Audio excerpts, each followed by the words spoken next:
Muito boa noite, sejam todos bem-vindos ao canal Refúgio Teológico. Hoje nós estaremos trabalhando mais um assunto, um conteúdo a respeito da Reforma Protestante. O tema é: a Reforma Protestante continua firme e fiel aos 5 solas. Conteúdo de outubro de 2004. Assista esse vídeo até o final, comente, deixe seu recado, participe, crie mais interações aqui no YouTube e a gente vai poder conversar bastante aqui no canal. Então, nós vamos aqui abrir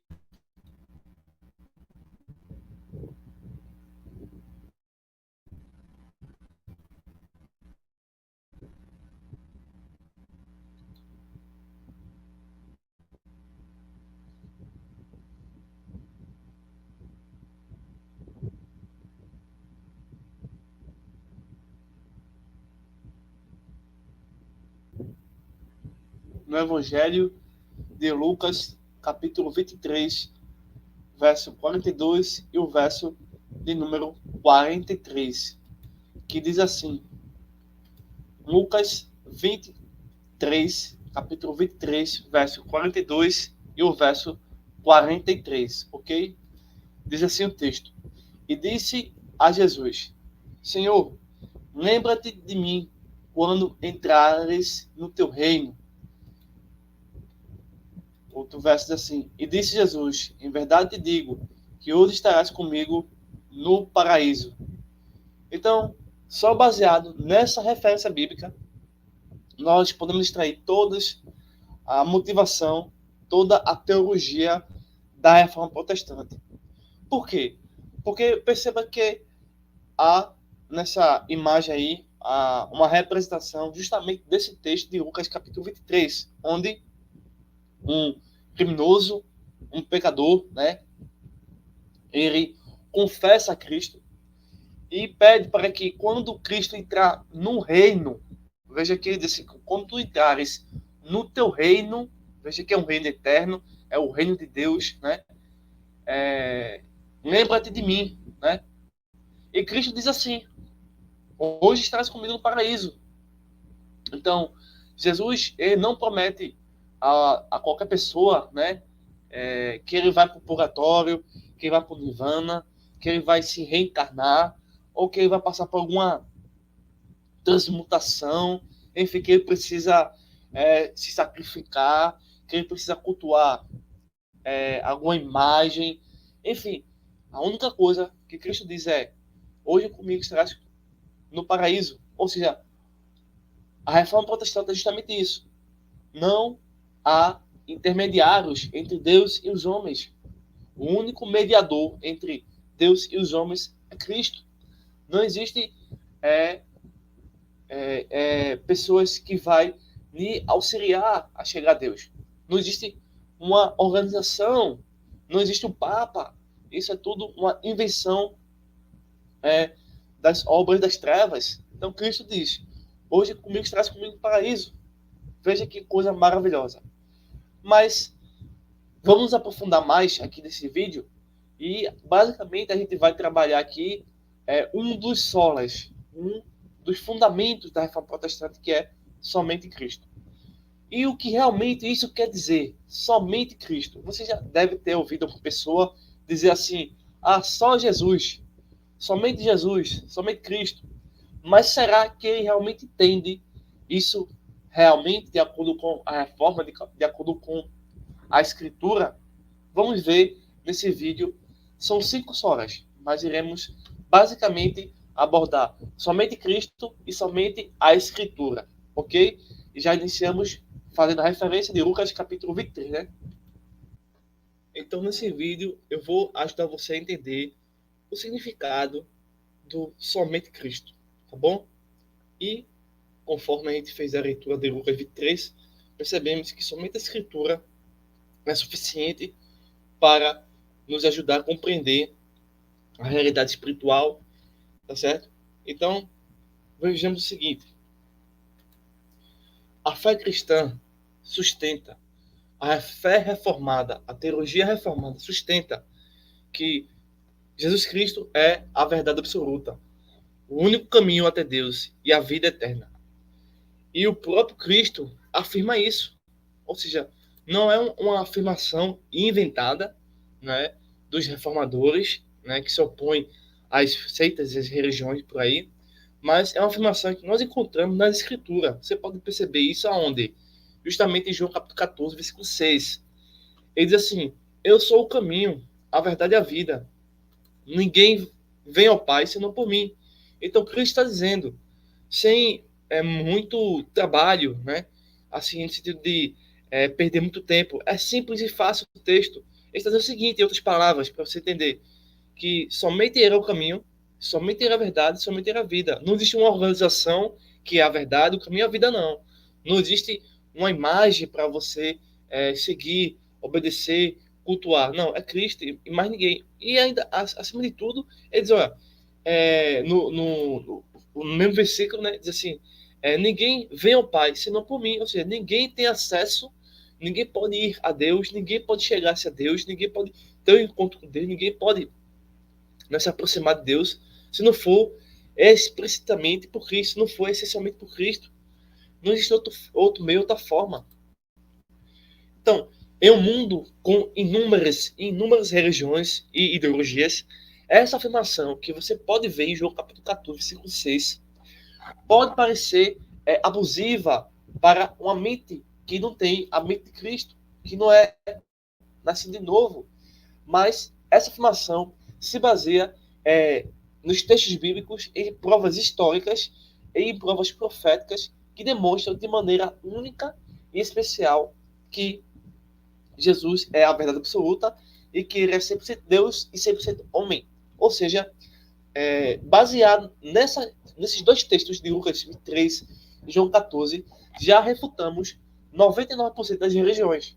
Ou seja, você não precisa de um xamã, você não precisa dos cultos afro, você não precisa do Papa, do arcebispo, tá? Você não precisa participar de passeatas, você não precisa se vincular a um movimento político conservador. Não, você precisa somente de Cristo e da Escritura.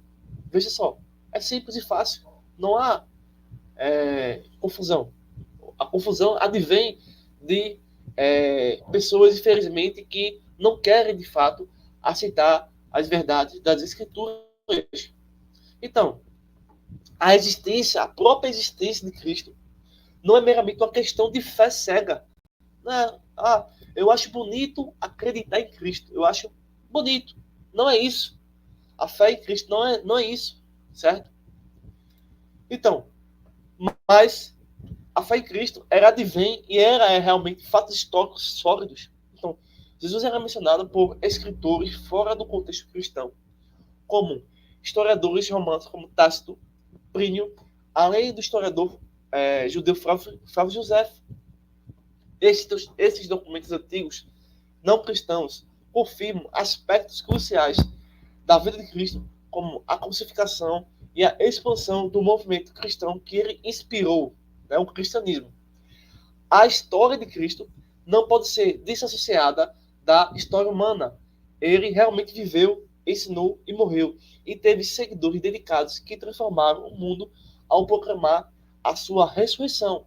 Um outro texto bíblico que nós podemos citar aqui é aquele que diz assim, se Cristo não ressuscitou, inútil, vã é sua fé. Ou seja, por mais que as palavras de Cristo fossem bonitas, românticas, pudesse ter muitas metáforas, muitos provérbios, né? Ele praticou muito o amor, ele perdoou as pessoas, mas se Cristo, ele realmente não voltou à vida, ele não ressuscitou, é totalmente inútil acreditar em Cristo. Mas a Bíblia explica que ele realmente ressuscitou e faz o sentido realmente acreditar nele. Se ele não tivesse ressuscitado, não valia a pena acreditar em Cristo. Então, pelo fato de ele ter ressuscitado, ele é o único homem em toda a extensão do cosmos que nasceu, morreu e ressuscitou. Aí sim, esse homem, que também é Deus, ele deve ser obedecido, deve ser ouvido, deve ser seguido, porque ele é o Filho de Deus Altíssimo.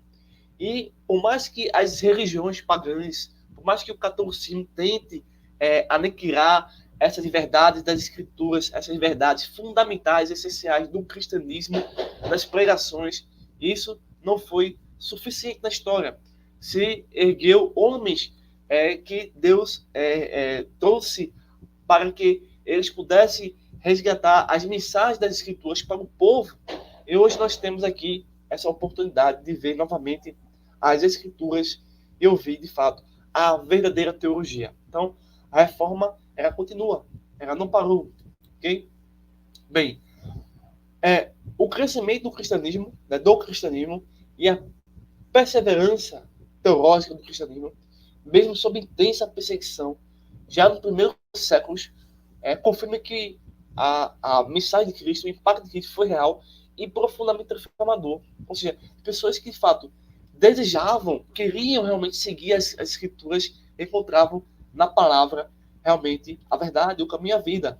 Então, nenhuma religião do mundo ou ideologia da época tem ou teve o mesmo efeito duradouro e mundial.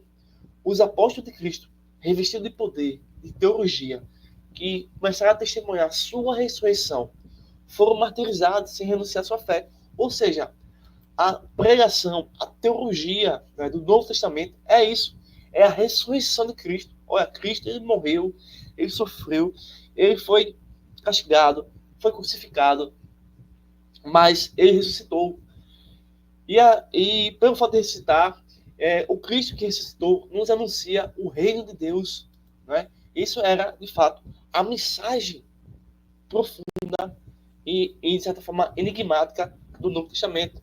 Então, é de fato um ato que na nossa mente é inexplicável ser uma experiência concreta, real, com Cristo Jesus. Ou seja, por mais que a gente traga evidências textuais, evidências dentro e fora das Escrituras, a gente precisa, de fato, aceitar essa verdade e assim ser realmente transformado. Assim como o ladrão da cruz, né? Ele foi transformado pela pessoa de Cristo.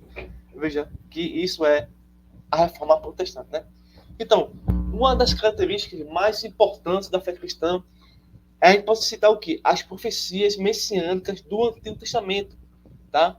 Que vai fundamentar que não somente aquela ideia de que Cristo é o caminho, a verdade da vida, quando ele diz isso, mas antes de Cristo vir ao mundo, já havia as mensagens proféticas que diziam isso. Então, essas mensagens proféticas já afirmavam que somente ele é o caminho, a verdade da vida. Então, as profecias messiânicas do Antigo Testamento, que encontram seu cumprimento na pessoa de Cristo, escritos centenas de anos antes do seu nascimento, textos como Isaías, Miqueias, né, descreve de forma precisa, exata, evento da vida de Cristo. Por exemplo, Daniel 9, capítulo 9, versículo 24 ao 27, até indica o tempo aproximado do aparecimento do Messias. A precisão dessa profecia, bem como do fato de que Jesus as cumpriu, distingue o cristianismo de outras religiões e aponta para o fato de que Jesus, com a manifestação plena e total do Redentor de Deus para a humanidade, então Jesus afirmou que ele é a verdade absoluta, o único caminho exclusivo para Deus, ou seja, ele e mais ninguém. Então, diferente de outras religiões, né, que oferecem uma série de regras, caminhos, dicas, sacrifícios, penitências, né, confissões de pecados, e caminhos até mesmo labirintos hermenêuticos e teológicos, né, que as pessoas criam por aí, invenções, para ganhar aquela pessoa por meio de técnicas de marketing, de algum tipo de festa, enfim, toda uma manipulação, né? Então, o cristianismo, de fato, ele proclama que a reconciliação com Deus é alcançada única e exclusivamente através de Cristo. Então, o cristianismo ensina que a salvação é um dom de Deus, não algo que possamos conquistar, tá? É um dom de Deus. Então, essa mensagem do reino, era profundamente diferente de todas as outras religiões mundiais, ainda que apareçam outras pessoas dizendo que é tudo igual, como o Papa agora recentemente estava dizendo, né? Inclusive no canal nós temos um vídeo refutando o Papa dizendo que todas as religiões é igual e que, né, aquela besteira toda. É tanto que, se você pegar Gálatas capítulo 1, versículo 6 ao 12, refuta essas questões aí, né? Então, essa mensagem, né, do cristianismo, a teologia do cristianismo, era diferente de todas as teologias de todas as religiões mundiais, que geralmente apresentam meios humanos de redenção ou iluminação, né? Você precisa fazer alguma coisa, você precisa seguir alguém, né? Então é diferente.